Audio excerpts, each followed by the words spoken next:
सत्संग का सहारा ले रहे हैं। बुधवार विवेक का, ज्ञान का दिन है। गणेश जी का दिन है। गणेश बुद्धि के देवता हैं। बुद्धि होगी, दिमाग होगा, तभी उसमें ज्ञान होगा और ज्ञान होगा। बुद्धि और फिर ज्ञान, और फिर कैसा ज्ञान? सही गलत में से गलत को छोड़ करके सही पर चलना, उसको अपनाना, ये सद्ज्ञान है।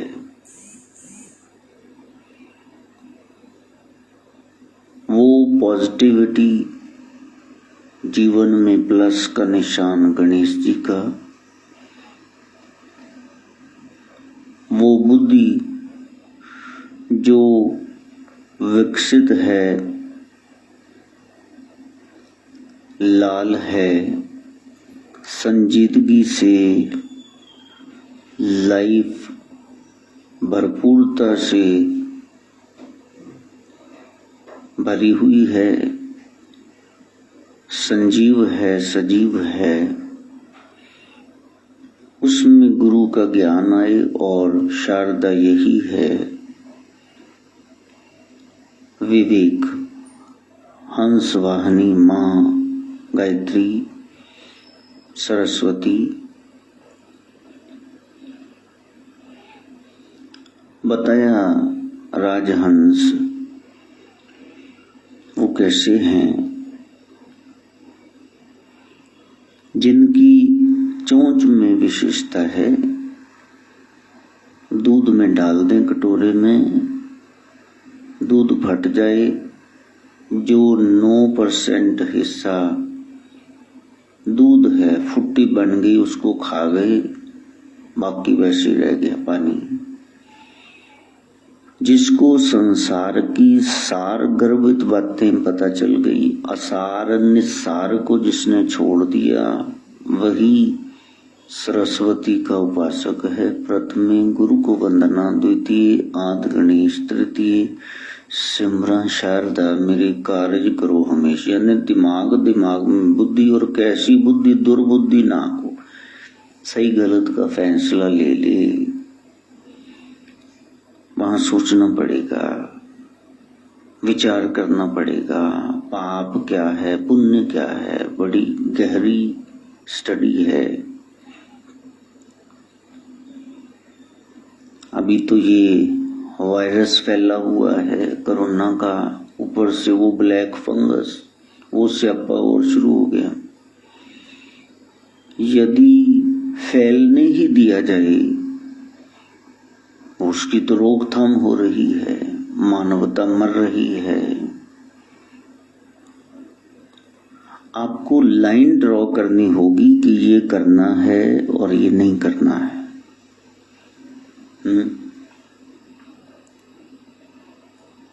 बताया रसोई में बहुत सारे कॉकरोचेस आ जाएं, लेजर्ड्स, छिपकलियां आ जाएं, आप अंदर जाओ तो वो शेल्फ पर, गैस चूल्हे पर गेड़ा फेरा दे रहे हों, वहां चूहियां ज्यादा, रैट्स, माउस, माइस सब आ जाएं, वहां चींटियां ज्यादा आ जाएं।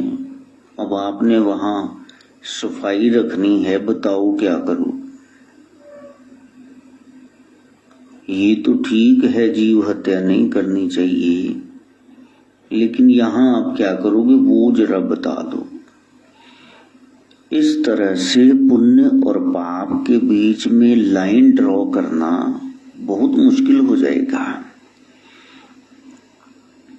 बहुत सारे लोग पाप कर रहे हैं, लेकिन उनको पता ही नहीं वो पाप कर रहे हैं, और बहुत सारे लोग पुण्य कर रहे हैं, उनको ये नहीं पता कि ये पुण्य कर रहे हैं कि पाप कर रहे हैं। परिभाषा बड़ी मुश्किल है। इसका संबंध धर्म से है और धर्म साम्यक होता है, आध्यात्मिकता सेम रहती है। समय समय पर आपका धर्म बदलता जाएगा, उस समय के अनुसार होगा। आप 10, 15, 20 साल के हैं तो फिर आपका धर्म है आप पढ़ाई करो। माँ बाप ने सहूलत दी है तो पढ़ो, पढ़ाई पूरी होगी तो कमाओ, अब आपका ये धर्म है। फिर शादी हो गई तो फिर आपको अब पत्नी का ख्याल रखना पड़ेगा, हफ्ते की छुट्टियां लेनी पड़ेगी 10 दिन की। पत्नी के पार्टनर के प्रति आपका धर्म है, तो अगर आप कहें कि शादी होगी अब मैं पढ़ूं यहां बैठ करके, तो वो समय से क्लैश कर जाएगा, क्लेश पड़ जाएगा वहां पे। इसलिए आपको हर समय गुरु पद्धति से, गुरु परंपरा से जुड़े रहना है, ताकि आपको पता चलता रहे ये करना है ये नहीं करना। अब कई बच्चे सीरियसली वो परेशान थे, वो कह रहे कि आप नाथ परंपरा के बारे में बता रहे हैं लेकिन साथ में बहुतेरों की निंदा हो रही है। भाई निंदा नहीं हो रही है, सदगुरु गोरखनाथ जो बता रहे हैं मैं वही बता। लड़ाई करनी तो उनसे जाकर करो, हम तो उनके चेले हैं। जैसे सदगुरु चला रहे हैं, महाकाली ने आदेश किया, गुरुदेव ने संदेश दिया भी चलो आगे ये ज्ञान फैलाओ, तो उसमें कई पर्दा नशीनों के नाम आते हैं। वो बच्चे घबरा जाते हैं कि आप क्या बोल रहे हो। सच कहां तो भांबड़ मचदा है, झूठ आखां ते कुछ नहीं बचदा है। बोल मेरे शाह मैं कुछ आखां के ना आखा। अब करना है सत्संग, और बात हम झूठ की करें तो फिर बात नहीं बनेगी। सच कहूं तो फिर लोगों को बर्दाश्त नहीं होता है। ऐसी स्थिति में क्या किया जाए? बुल्ले शाह ने शाह इनायत अपने गुरु से पूछा और उन्होंने कहा कि जो करना करी जा चुप करके। कुछ बातों पर चुप्पी साध लो, बोलो मत। आंख से देखना, कान से सुनना, गोरख भी यही कह रहे हैं। मुख से कछु नहीं कहना।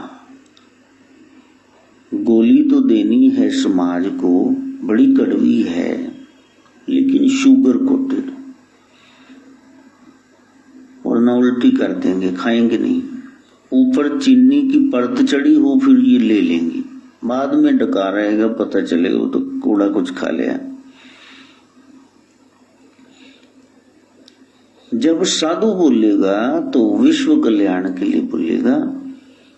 उसने ऐसा नहीं बोलना आपको बहुत अच्छा लगे, ऐसा बोलना है कि आपका अच्छा हो, भला हो। आज हमारी नाथ परंपरा पीछे, बहुत पीछे रह गई, उसको आगे लेके आना है।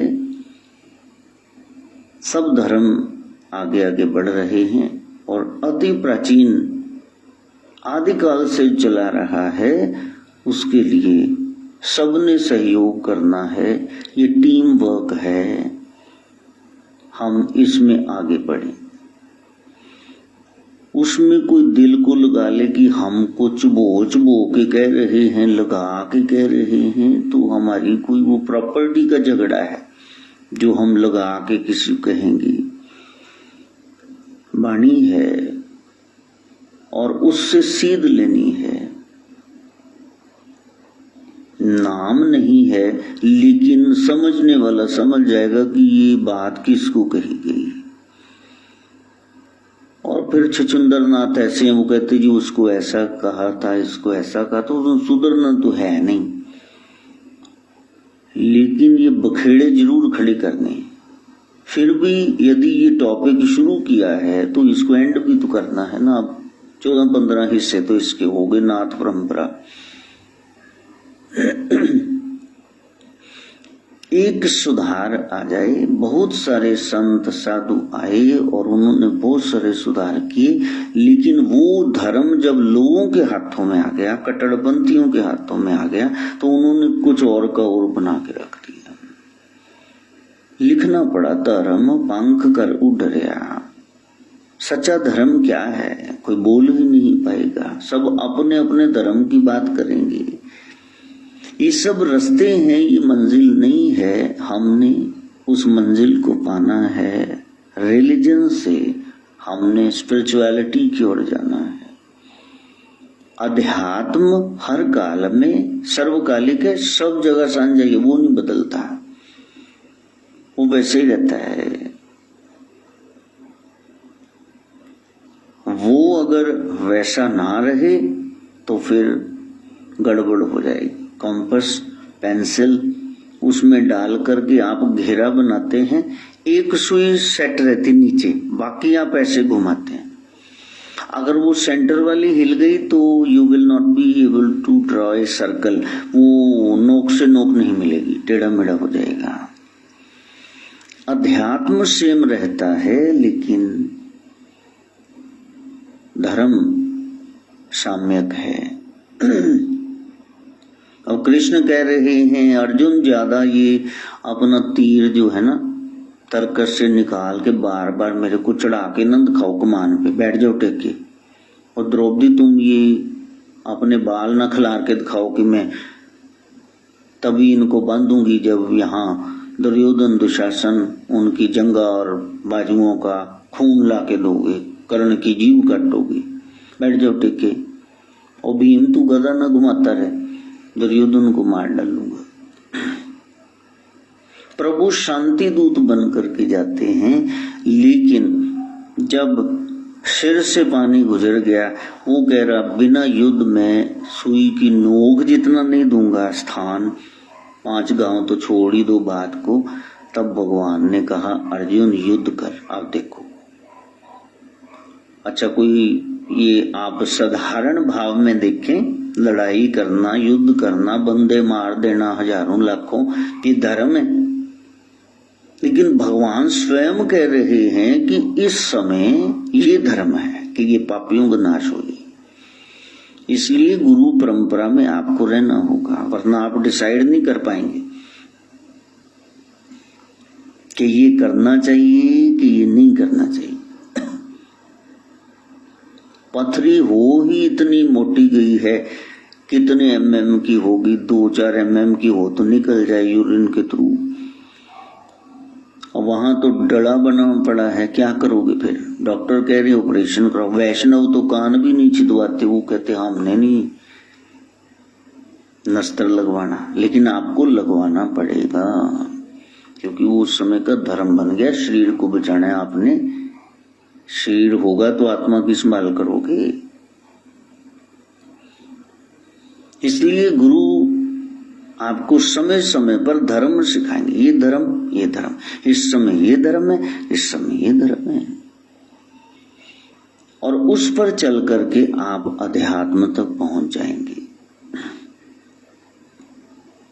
तो वहां सदगुरु गोरखनाथ ने बता दिया, जितने भी संत आते हैं वो संभवामि युगे युगे क्यों आते हैं? धर्म संस्थापनार्थ है, यानी उस समय धर्म का कोई और रूप बन गया होता है जो अधर्म ही होता है। वो 5 मकार जो फैल गए उस समय बहुत ज्यादा थे, मांस, मदिरा, मच्छी, मैथुन, मुद्रा, अर्थ ही गलत बता दिया, ब्रेन वॉश करके रख दिया। तो उसका सही अर्थ बताया सदगुरु गोरखनाथ ने। समय के मला नानक आते हैं, समय के मला कबीर आते हैं, रविदास प्रभु आते हैं, तो इतने पलटू साहब, दादू दीनदयाल, कितने संत आते हैं। वो बताते लोगों को ऐसा नहीं ऐसा करो, ऐसा नहीं ऐसा करो। अगर एक संत के काल में सब सीख गए होते तो राम जी में क्या कमी थी या कृष्ण में कमी थी? वो तो पूर्ण अवतार थे। हर युग में संतों को आना पड़ता है, संत न होते जगत में जल मरता संसार। इसलिए आपको उनकी बात सुननी पड़ेगी। वो कहेंगे यहाँ गलत है, तुम लोग गलत हो तो तुमको मानना पड़ेगा यहाँ गलत है। तो वहां एक साधना है, साधना का क्रम यही है। गोरखनाथ कहते हैं जितनी बुराइयां हैं बस हमसे भूल कर भी कोई भूल हो ना। आपकी बुराइयां आपको पता है, मेरी मेरे को पता। हम सब यहाँ सीखने के लिए बैठे हैं। मैं यहाँ चढ़ के बैठ गया स्टेज पे, आप नीचे बैठे हो, फर्क कुछ नहीं है, सीखना है बस। Throughout our lives we are to learn. हमने सीखना ही सीखना है। सीख जाओ उस बात को। और जो सीखना है वो धर्म है, उस पर चल करके पहुंचना है तो वो अध्यात्म है। अध्यात्म अध्ययन किसका? आत्मा का। Study of the soul is spiritualism. वही है, उसको आपने सीखना है। तो उसके लिए बैलेंस ऑफ माइंड बना करके बैठना। किसी को टारगेट नहीं किया जा रहा, भी उसका नाम ले रहे हैं, उसका नाम ले रहे हैं। कि जो धर्म गुरु हैं उनका बहुत बड़ा दायित्व हो गया। शराबी जा रहा था ना, तो गेरुआ वस्त्र पहने साधु बाबा ने कहा ध्यान से, आगे गटर है, चैम्बर, गिर जाओगे। तो कहा मेरा छोड़ो, बहुत बार गिरा हूं साधु बाबा, आप न गिर जाना। जिस दिन आप गिरे ना तो करोड़ों जो आपके साथी हैं, चेले हैं, वो सारे बेचारे डामाडोल हो जाएंगे। आदर्श जीवन साधु समाज का बड़ा दायित्व है। वो कुर्बानी करेंगे, अल्लाह को प्यारी है कुर्बानी। सब कुछ सर्वंस दानी उनको होना ही पड़ेगा।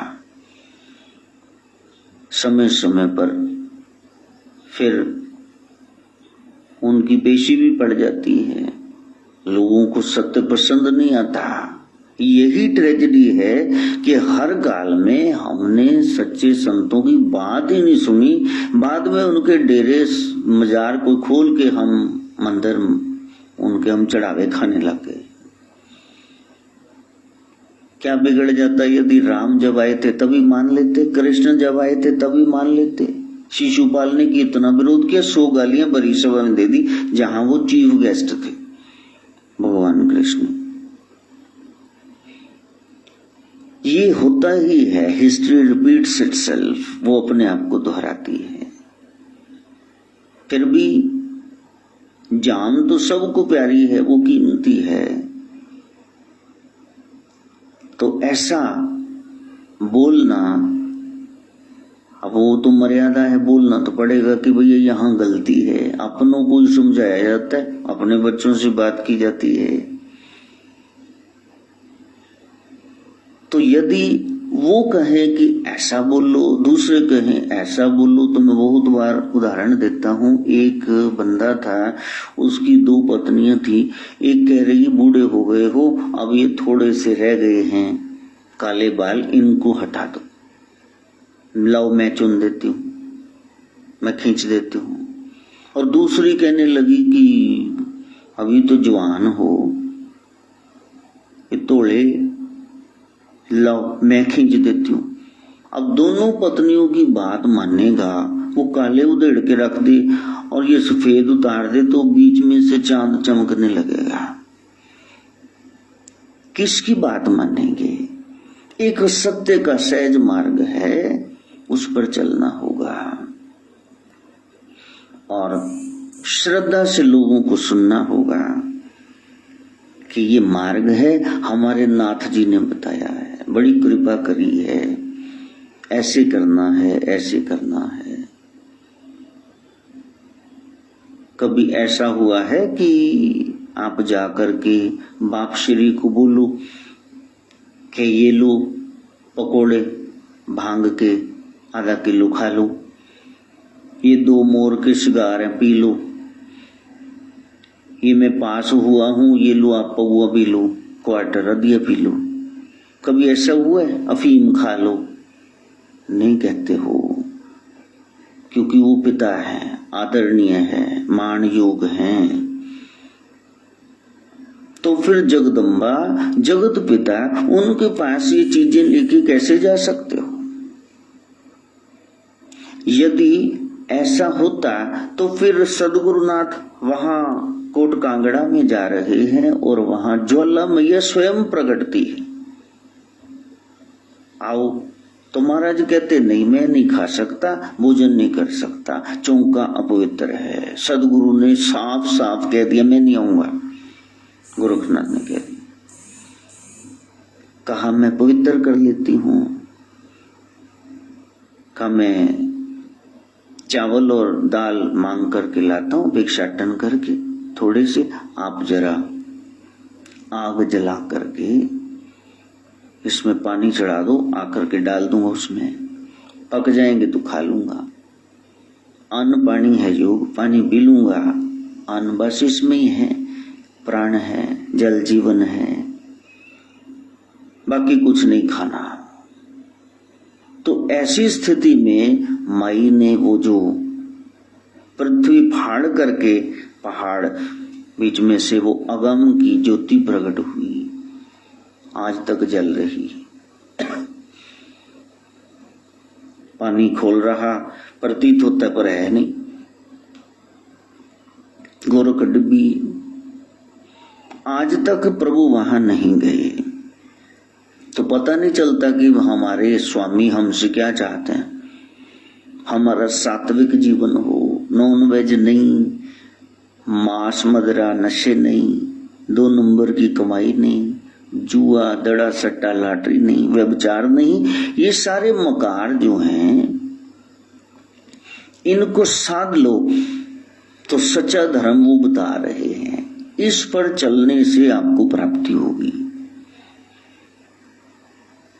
इसलिए जब बहुत बड़ा उसका कृपा प्रसाद मिला तब अध्यात्म शुरू होगा। और मैंने बताया इतना लंबा मार्ग है, रास्ते में प्रलोभन है, कहीं नाचने गाने लगोगे, कहीं लंगर खाने लगोगे, कहीं यात्राएं करने लगोगे, वो सब अच्छा है, लेकिन वहां रुक नहीं जाना। यात्रा की थी, मेला लगाया था, तो कहीं पहुंचने के लिए, किसी से मिलने के लिए, वो काम तो हुआ नहीं। तो फिर आए थे हरि भजन को, उठन लगे के पास, रास्ते में क्या चाक मार के आ गए। ये बड़ों बड़ों का हाल है, छोटे की बात नहीं कर रहा। बहुत बड़े जिनका नाम, जिनको लोगों ने पूजना ही शुरू कर दिया, उनका भी पतन हो गया। इसलिए सदगुरु के सानिध्य में रहना परम आवश्यक है। आप मुहारे नहीं घोड़े वांग भज्जी जाना, किसी खड खाई में जा गिरोगे। कोई सिर पे है, साईं है, तो वही शोभा देती है ना जोड़ी। देखो कि हाँ इधर लड़की 18-20 की हो, आजू बाजू वाले रिश्तेदार पूछने लगते भी इसके लिए देखा कोई, बार घर कोई देखा। क्योंकि स्वस्थ समाज की रचना करनी है, तो वहां जीवात्माएं, उनको भी देखना होगा। गुरु अमरदास जी जब देवी के यहाँ जाते हैं तो रास्ते में वो जो साधु संत मिलते हैं, पानी पी लेते हैं उनसे, और फिर वो इतना ज्यादा तड़पते हैं, कलपते हैं, रोते हैं कि इतने साल के हो गए, 72 साल के, आपका कोई गुरु ही नहीं अभी तक। मैंने निगुरे के हाथ से पानी पी लिया, ओ पता नहीं मेरा कौन सा कर्म जाग गया बुरा। गुरु परंपरा इतनी प्यारी है, जहां आपको सीखने को मिलेगा, और यहाँ के सारे सुख तो मिलेंगे, वहां के वैभव भी मिलेंगे, स्वर्ग जैसे। और एंड में पक्की होगी सीट की, हाँ वहीं जाएंगे, गुरु धाम ही जाएंगे भाई, सचखंड जाएंगे, गोलोक कह लो उसको। सदगुरु गोरक्षनाथ अमरापुर कह रहे हैं, वो पुर अमर है, सचखंड है, वो कभी फना नहीं होता, उसका कभी नाश नहीं होता। तो बुधवार उसका आ गया जिसने गुरु अनुसार चल करके, वो सोचा ही नहीं भी ये क्या कह रहे हैं, पता ये सदगुरु हैं, पानी पीजे छान के गुरु कीजिए जान के, एक बार जान लिया तो हो गया कल्याण। एक बार परख लिया, बार बार थोड़े ना परखना, एक बार पता चल गया कि ये सिद्ध पुरुष हैं, कितनी परीक्षा लेनी है। कितनी बार बताया कि दक्षिणेश्वर में, वहां काली मंदिर में, कलकत्ता में रामकृष्ण परमहंस कंचन कामनी कीर्ति से 3 पहाड़ियों से कोसों दूर, लोगों ने कहा पैसे को हाथ में नहीं लगाते, ये तो इनके लिए जैसे किसी ने सिक्का खोल के कान में डाल दिया हो गरम, ऐसे किसी की चूली नहीं सुनते ये, वाह वाही करो तो कहते ना ना बस मैया जी की तारीफ करो, गुरु तत्व को निहारो। ऐसे थे पहुंचे हुए वो सिद्ध पुरुष। जब नरेंद्र वहां गए तो कहा ऐसे कैसे हो सकता है, कोई बंदा पैसे से प्यार ही न करे। तो उनका आसन बिछा हुआ, नीचे चद्दर, नीचे गद्दा और उसके नीचे सिक्का रख दिया चांदी का, कि इसके आसन के नीचे रख दिया, देखो बंदा कैसा है, परीक्षा ले रहे ना। और जैसे ही मस्ती की हालत में रामकृष्ण परमहंस आए, जहां बैठ के 4-5 लोग सुनते, बस जिनसे गूढ़ रहस्य की बातें करते, ज्यादा तो किसी से बतियाते नहीं थे, आरती की और बैठ गए ध्यान में। और जैसे ही जाकर के आसन पे बैठे, एकदम से उठे, चीखे, हाय मेरा ये जंगा का निचला हिस्सा जल गया। और सच में वहां तो वो पूरा तपड़ पिया हुआ, नील पिया हुआ। क्या हुआ क्या हुआ, कोई कहे चल गया है यहां से, तो ये तो क्या हो गया, अभी तो ठीक थे। तो कोई लेने चला गया, बरनौल लेने चला गया, कोई आटा लेने चले गए, यहाँ लगा दो, जल गया है यहाँ से, और इतनी जोर से जला है कि वो आंख में आंसू भी हैं। अब नरेंद्र को लगा मैंने कुछ गलती कर दी है, ये तो इतना मोटा आसन है, उसके नीचे चद्दर है, उसके नीचे गद्दा है, उसके नीचे मैंने सिक्का रखा था। तो मन में ये भाव ला करके, आंख में अश्रु भर के गुरुजी को संभाल रहे हैं, गले मिल रहे हैं, नहीं गुरुजी कुछ नहीं, ठीक हो जाएगा। तब कान में कह दिया रामकृष्ण परमहंस ने कि ढेरों सिक्के रख लो, 1000 बार सिक्के रख लो, लेकिन जब मेरे को गुरु मानोगे फिर पक्का मानना, फिर परीक्षा न लेना। एक बार पता चल गया ये सिद्ध पुरुष हैं तो फिर कदम पीछे ना हटाना, फिर आगे ही आगे बढ़ते जाना। नाथ परंपरा यही है कि क्या आपने सदगुरु नाथ को अपना लिया है। जो अन्य अन्य युगों के देवी देवता हैं हमने पकड़ लिए हैं, वो जा चुके हैं, आज उनसे मिलना उतना ही कठिन है जितना ब्रह्म से उसी के अंश अवतार लेके आ गए। लेकिन समय के मला को हम मत्था टेकने के लिए तैयार नहीं। हम कहेंगे ले पहले तू मूर्ति बन जा, पहले फोटो बन जा, कोई किताब बन जा, फिर हम तेरे को मत्था टेकेंगे। क्यों भी उनकी बात क्यों नहीं मान रहे। माता पिता की, गुरुजनों की बात आंख मीच करके बंद करके मान लो। प्रभु की वाणी इनको विचारना नहीं चाहिए। माँ का दूध कोई उबाल के पीता है, ये बकरी का है या गाय का है या भैंस का है। माँ का दूध तो ऐसे पीते हैं। जो गुरु ने वचन कह दिए, सदगुरु जिनके आप शिष्य हो, तो फिर वहां विचार उन्होंने कर रखा है, तुम क्या विचार कर रहे हो। तो वहां रजा में रहना, जब तक जान इज्जत का खतरा ना हो तो आप हुक्मों का पालन करना।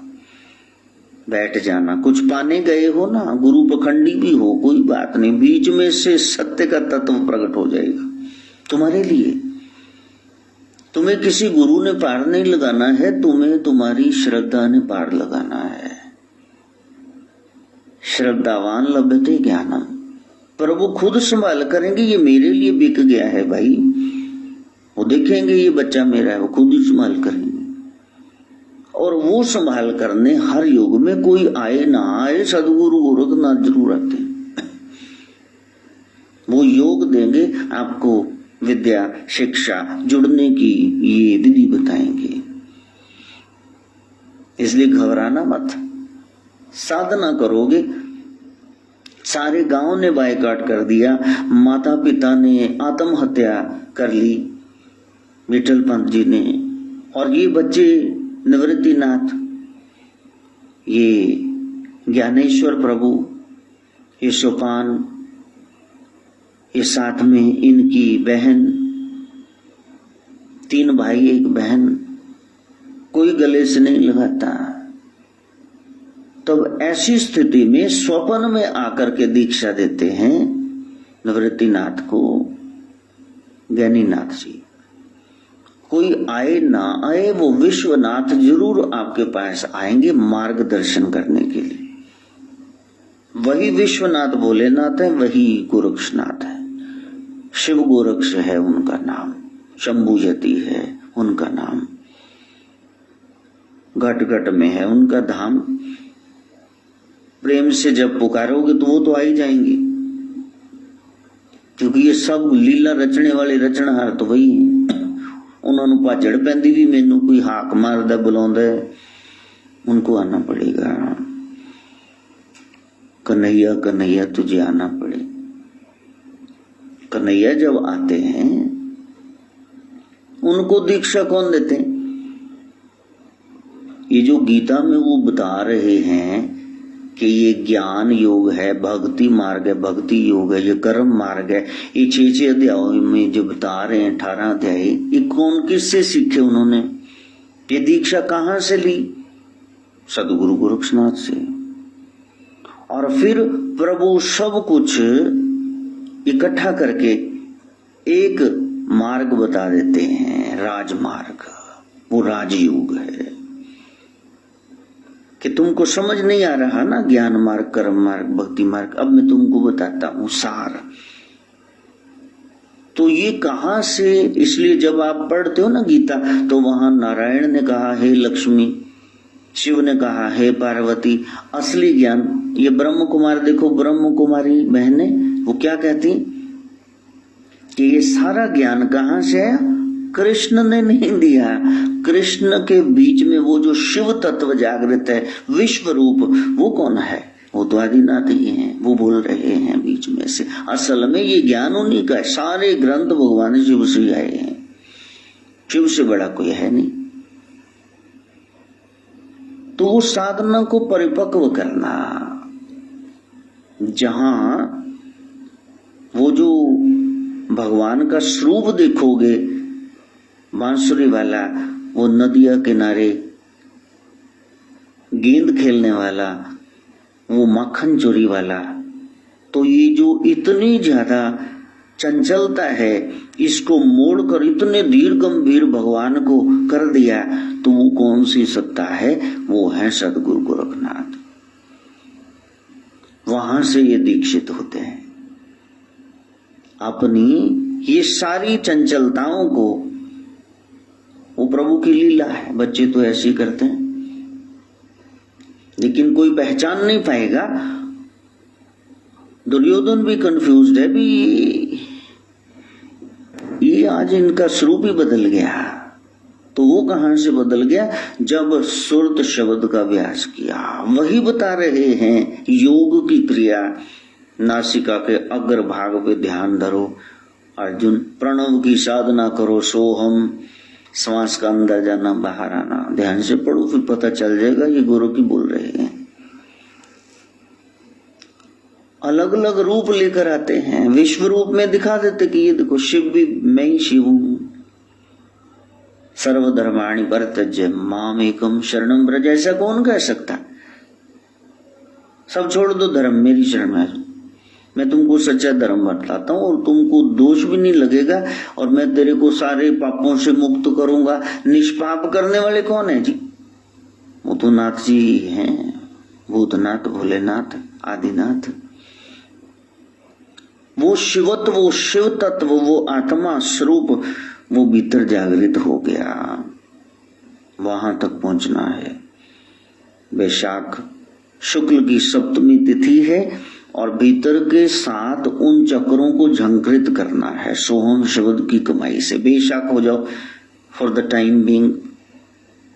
गोरख कहते मेरा नाथ वो जो निस दिन ध्यान करे, बस अपने आप का कर लो विचार। जागो जल्दी है, दिन 4 दिन की चांदनी है, जिंदगी है। ये बचपन, ये जवानी, ये अधेड़ उम्र, बुढ़ापा और उसकी बढ़त, यही 4 दिन 25 साल के। इससे ज्यादा क्या जीवोगे कलयुग में। द्वापर होता, त्रेता, सतयुग होता तो बहुत सारी लंबी उम्र होती, फिर बैठे रहते 500 साल रसगुल्ले खाते, पूड़ियां छकते। लेकिन आज समय नहीं है, इसलिए जो मोस्ट इंपॉर्टेंट काम है उसको आप कर लो। आश्लेषा नक्षत्र है। आशा हमारी लेश मात्र ही रह जाए, बस जितना चाहिए उतना, ज्यादा फैलाव करना नहीं। अनंत की यात्रा फैलते जाओ। ये लाइन है, इधर से खींचना शुरू कर दो, तो चलो जहां मर्जी चलो, ये खत्म ही नहीं होगी।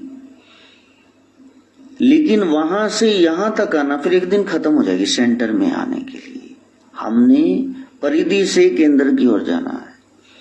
यही सदगुरुनाथ समझा रहे हैं। बाहर मुखता छोड़ करके आप अंतर्मुखी हो जाओ, बाहर से ख्याल छोड़ो। यही राधा स्वामी मत वाले बता रहे हैं। सुरत शब्द का अभ्यास, बाहर से अंदर आओ, नीचे से ऊपर जाओ और फिर अटैचमेंट से डिटैचमेंट। यही पद्धति उनकी है। जब ध्यान से देखोगे ना किसी भी योग को, गोरखनाथ के बगैर योग संभव ही नहीं। वहां गोरखनाथ आ जाएंगे, मैं बता दूंगा ये देखो हमारे गुरुदेव खड़े यहाँ पे, क्योंकि वो आदि पुरुष हैं। वो सदगुरु, आदि गुरु तो शंकर ही है, वही आचार्य हैं, वही समझा रहे हैं। सत्य सनातन धर्म में उनसे ऊपर कोई है ही नहीं, तो फिर कहां जाना है। सीधा उन्हीं को मानो ना। जिनको भी मानोगे फिर वो उनकी शरण में तो भेज ही देंगे। चलो लंबा चक्कर काट के आ जाना, लेकिन आज जरूर जाना। जहां जुड़े हुए हो उसी को मानना, वो भी आपको वही ज्ञान देंगे। क्योंकि सभी सियाणे एक मत। ज्ञान कभी 2 होते ही नहीं है, 2 और 2 4 ही होते हैं, 7 थोड़े ना होते हैं। बस यहां तक आप वचन स्वीकार करना। लाल जी आ गए हैं। ओम भूर्भुवः स्वः तत्सवितुर्वरेण्यं भर्गो देवस्य धीमहि धियो यो नः प्रचोदयात्। स्वाहा। सर्वे भवन्तु सुखिनः, सर्वे सन्तु निरामया, सर्वे भद्राणि पश्यन्तु, मा कश्चित् दुःखभाग् भवेत्। ओम शांति शांति शांति।